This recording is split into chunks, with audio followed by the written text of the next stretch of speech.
You're standing in your kitchen at 10:38 p.m. You just ordered food again. It was only $27, but with delivery, tip, and fees, it became $41.82. You tell yourself it's fine. You worked hard today. You deserve it. Now multiply that by 12 times this month. That's about $300. $300 doesn't feel like a life-changing number. It feels small, harmless, normal. And that's the lie, because that $300 isn't just dinner. It's not just subscriptions, not just Amazon small stuff, not just convenience. It's a future you quietly sold and nobody told you.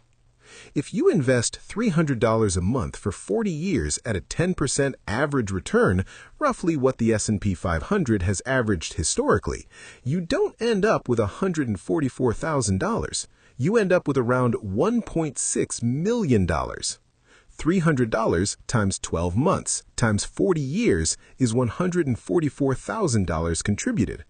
Compound interest turns it into over $1.6 million. That means over 90% of the money isn't yours. Time did the work. The real question is simple. Would you rather have Uber Eats tonight or financial freedom at 60? This isn't about coffee. It's about opportunity cost. Every dollar you spend chooses a direction. Let's compare two people. Daniel and Chris are both 25 years old. Both make $70,000 a year. Both live in the same city. Daniel invests $300 a month automatically into a low-cost index fund.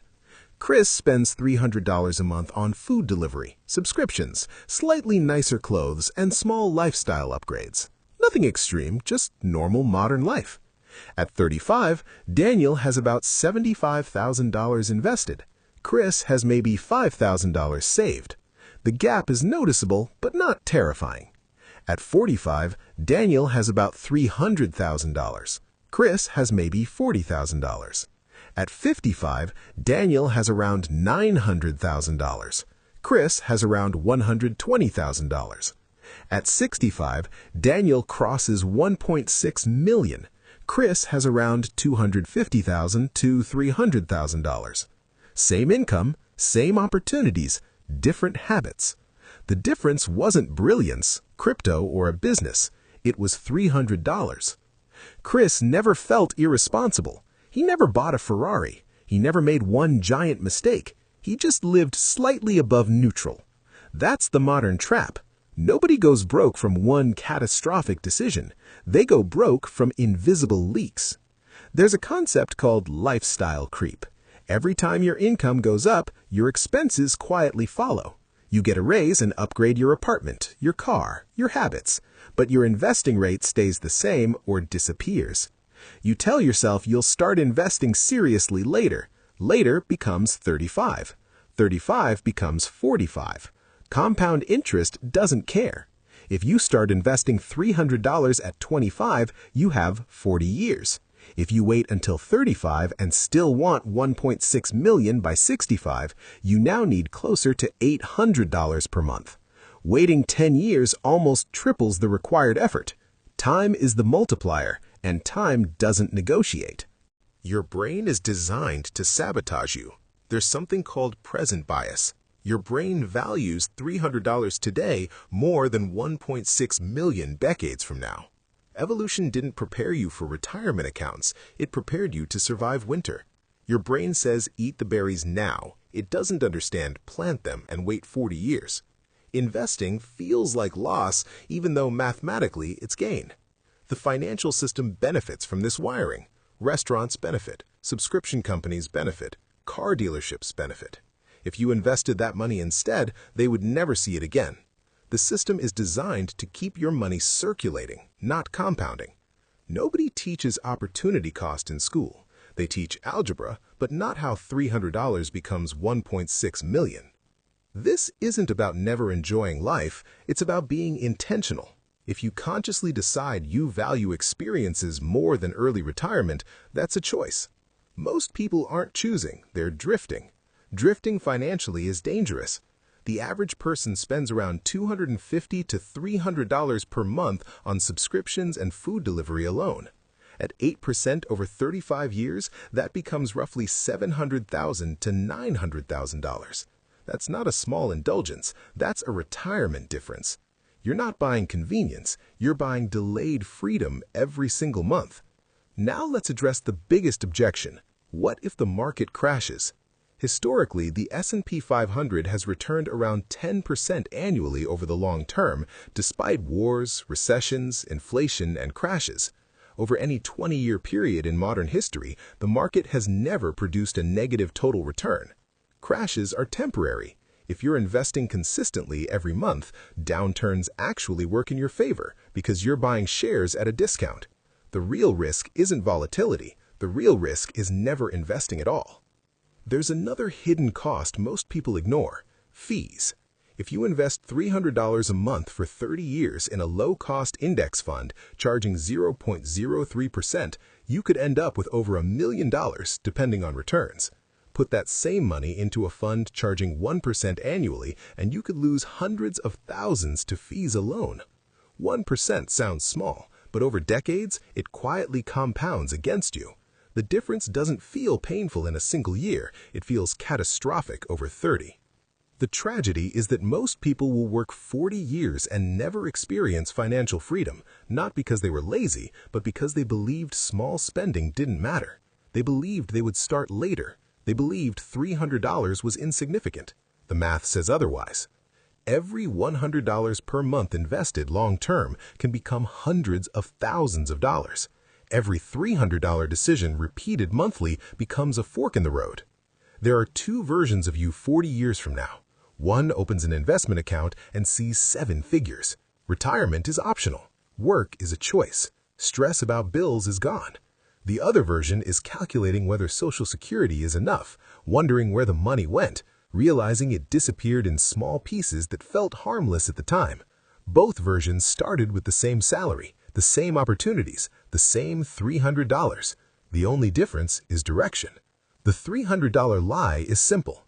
It tells you small amounts don't matter. Compound interest proves they matter more than almost anything else.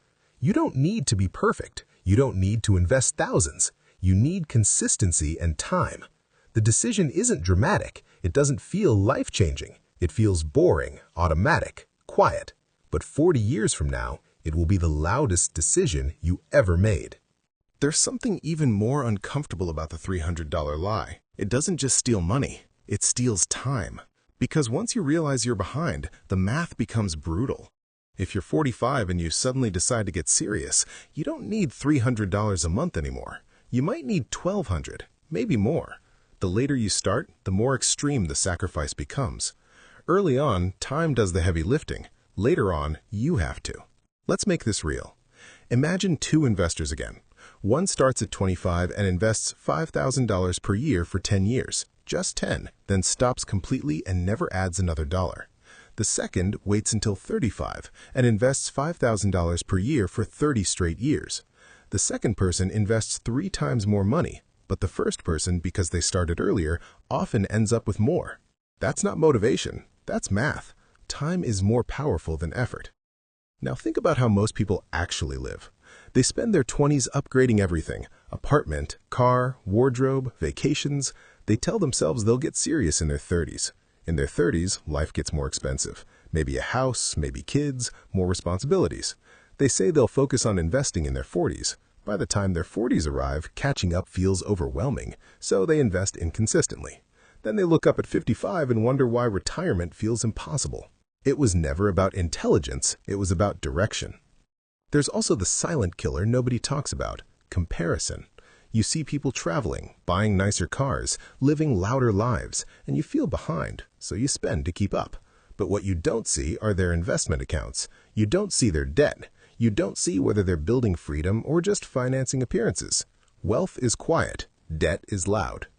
The $300 lie survives because it hides inside normal behavior. Nobody feels reckless ordering dinner. Nobody feels irresponsible having 5 streaming subscriptions. Nobody feels extravagant upgrading their phone every 2 years. Each decision feels small, but repetition is powerful. Repeated monthly for decades, small becomes massive. And here's the part that should give you confidence instead of fear. You don't need to change everything. You don't need to become extreme. You don't need to eliminate joy. You just need to redirect one consistent stream of money toward your future instead of away from it. Automation beats motivation. Set it once, let time do the rest. The less you touch it, the better it works. 40 years from now, the market won't care how many times you ordered delivery. It won't remember your subscriptions, but it will reflect every dollar you gave it and every dollar you didn't. Compound interest is neutral. It doesn't judge. It simply multiplies whatever you feed it. There are only two paths: spend first and invest what's left, which is usually nothing, or invest first and spend what's left, which forces discipline. The difference seems tiny today. It feels dramatic decades later. The $300 lie tells you small amounts don't matter. The truth is, small amounts, applied consistently, matter more than almost anything else in personal finance. You don't need a higher salary to start. You need a decision. Not next year, not when you feel ready. Now. Because the most expensive mistake in investing isn't picking the wrong stock, it's waiting. If this made you see money differently, subscribe for more videos like this. We break down wealth, psychology, and financial freedom in a way nobody taught us in school. And if you're ready to stop believing the $300 lie, start acting like your future self is watching.